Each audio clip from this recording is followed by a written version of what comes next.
பார்ப்பது என்பது வெறும் கண்களால் அல்ல. நம் வாழ்வை எப்படி பார்க்கிறோம், எப்படி அணுகுகிறோம் என்ற கேள்வியை கிருஷ்ணமூர்த்தி எழுப்புகிறார். தெரிந்த நபர் ஒருவர் எதிரே வருகிறார். ஏற்கனவே அவரை நாம் சந்தித்துள்ளபடியால் அவரை பற்றி நம் மனதில் ஏராளமான கற்பனைகளும் நம்பிக்கைகளும் அனுபவங்களும் நிறைந்திருக்கும். இவையெல்லாம் அந்த நபரை பற்றி நம் மனதில் வாழும் ஒரு பிம்பம்.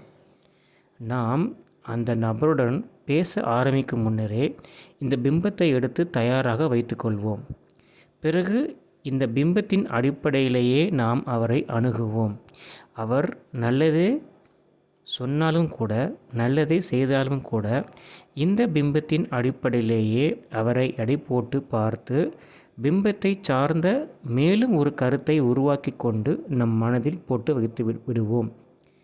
அந்த நபர் புதிதாக ஒன்று சொன்னாலும் கூட, இதுவரை செய்யாத ஒன்றை செய்தாலும் கூட, நம் பழைய அனுபவத்தை ஒத்த மேலும் ஒரு அனுபவத்தை உருவாக்கிக் கொள்வோம். இதனால்தான் நம்மை சுற்றி உள்ளவர்களை நம்மால் புரிந்து கொள்ள முடியவில்லை. உறவுகள் கசந்து போகின்றன. வாழ்வை அணுகுவது என்பது நிகழ்காலத்தில் இருக்க வேண்டும். பிம்பத்தை வைத்துக்கொண்டு உறவுகளை அணுகும் பொழுது அங்கே கடந்த காலம் மட்டுமே செயல்படுகிறது. நிகழ்காலம் மறித்து விடுகிறது. நிகழ்காலத்தை பற்றிய உண்மைகளை நம்மால் புரிந்து கொள்ள முடியாமல் போய்விடுகிறது. ஏனெனில் பிம்பத்தை வைத்துக்கொண்டு மனிதர்களை அணுகும்போது கடந்த காலத்தில் நாம் வாழ்கிறோம். நிகழ்காலத்தில் வாழும் வாழ்வு மட்டுமே நிஜம். அதுவே பெரிய விடுதலை.